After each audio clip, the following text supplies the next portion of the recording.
कंचन के बेटे ऋषि की शादी कहीं नहीं हो रही थी। एक तो ऋषि मोटा, ऊपर से कमाई भी कोई खास नहीं। लेकिन कंचन को तो शौक था मॉडर्न बहू लाने का, और उसे एक दिन ऐसी लड़की मिल भी जाती है। हमें तो आपका ऋषि बहुत पसंद है, लेकिन मैं आपको साफ साफ बता देती हूँ, मेरी बेटी के शौक थोड़े से अलग है बहन जी। अरे बहन, हमें सब पसंद है। आपकी प्रियंका जैसी लड़की की तलाश मुझे कब से थी। जींस पहनकर अंग्रेजी में गिटर पिटर बोला करे। अरे बहन, जरा सुन तो लो, मेरी बेटी के शौक क्या क्या है। अरे नहीं नहीं बहन, बस लड़की को देख लिया तो सब कुछ देख लिया। आप ना शादी की तैयारी करो, और वो जरा सामान की लिस्ट भी दी है ना मैंने। हाँ बहन जी, सारा सामान शादी से एक दिन पहले ही आपके दरवाजे आ जाएगा। मजा आ गया, मजा आ गया। अब तो बस आप शादी की तैयारी करो। प्रियंका के माता पिता के जाने के बाद कंचन का पति उससे कहता है, अरे भाग्यवान, तुम तो कुछ ज्यादा ही जल्दी दिखा रही थी शादी की। अरे बोलने तो देती, लड़की की माँ क्या बोलना चाह रही थी। अरे आप चुप रहिए जी, कुछ पता भी है आपको, बस मुफ्त में बोले जा रहे हैं। मेरी दोस्त शशि की बहू देखी, लंबी पतली और पढ़ी लिखी, हजारों में कमाई और संस्कारी भी। अरे पर जब वो मेरी बहू देखेगी तो जल भुन जाएगी। लेकिन तुम तो शादी ऋषि के लिए कर रही हो ना, या शशि के लिए?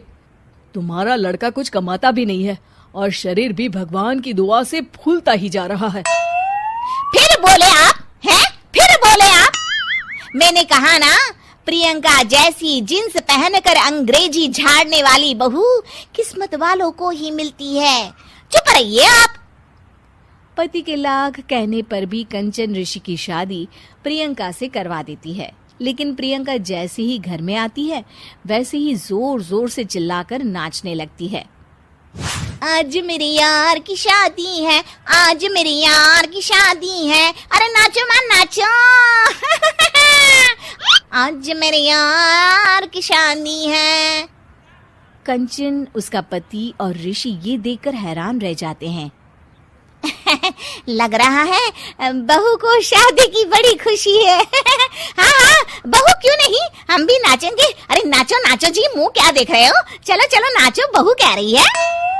कंचन ये कहकर प्रियंका के साथ नाचने लगती है।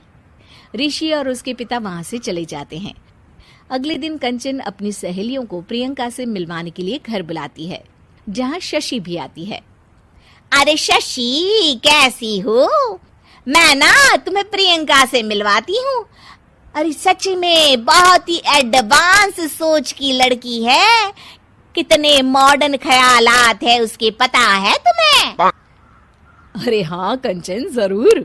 बच्चों की शादी अच्छी ही होनी चाहिए, और वैसे भी तुझे तो शुरू से ही ऊंचे ख्याल की बहू चाहिए थी।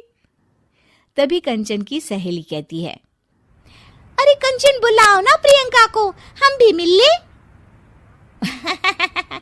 अरे बहू प्रियंका, जरा बाहर तो आना।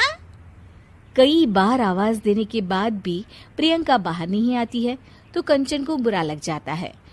वो उसे लेकर बाहर आती है, लेकिन ये क्या, प्रियंका लड़खड़ाती हुई बाहर आती है और उसके हाथ में शराब की बोतल होती है। हालांकि शराब पीना स्वास्थ्य के लिए हानिकारक होता है, और ये हमारी किडनी के लिए बहुत ही खतरनाक है। लेकिन कंचन की बहू प्रियंका पूरे नशे में होती है। अरे इतने सारे लोग। ये कहकर वो शशि के पास जाती है। आंटी जी, पत्ते खेलेंगी, पत्ते। अरे दूर हो, दूर हो, तुम्हारे मुंह से तो शराब की बदबू आ रही है। अरे कंचन, माना तुम्हें मॉडर्न बहू चाहिए, लेकिन आधुनिकता का मतलब ये तो नहीं ना। बुरा ना मानना कंचन, तुम्हें पता था कि तुम्हारे बेटे की कमाई और शरीर दोनों ही ठीक नहीं है, तो तुम्हें उसी हिसाब की लड़की से शादी करवानी चाहिए थी। ऐसा कहकर सभी औरतें वहां से चली जाती है। तभी प्रियंका की माँ कंचन के घर आती है। अरे बहन जी, बड़ी चालाक निकली आप तो। बिना बताए अपनी पियक्कड़ बेटी मेरे लायक बेटे के गले में बांध दी। आय हाय, बड़ी आई बिना बताए। उस दिन जब मैं ये बात बता रही थी तो तुम तो सुनने को भी तैयार नहीं थी। अब भुगतो तुम। ये कहकर वो वहां से वापस चली जाती है। सबके जाने के बाद कंचन अपना सर पकड़ लेती है। हाय रे, आधुनिकता की अंधी दौड़ में मैं अपनी संस्कृति ही भूल बैठी थी। अब तो राम ही बचाए मुझे।